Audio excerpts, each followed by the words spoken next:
Hello and welcome to my channel. Today I want to talk to you about Gcash, a popular e-wallet in the Philippines. Gcash is a mobile wallet that allows you to pay for goods and services, transferring money to other users and more, all from your smartphone. It's a convenient and secure way to manage your financial on the go. To use Gcash, you need to download apps from the App Store or Google Play and create the account.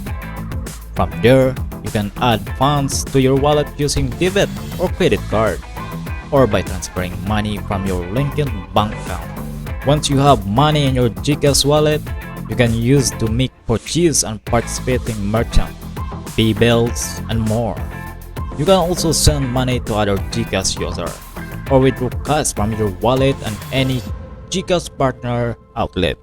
Gcash also offers additional features, such as ability to buy loads on your mobile phone or to invest in mutual funds.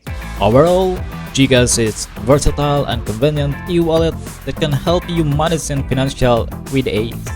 If you are in the Philippines and looking for the mobile wallet, I highly recommend giving Gcash a try. Thanks for watching. If you have any question or comment, please leave them in the comment section below.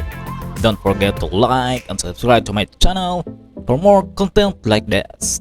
Thank you and goodbye. See you.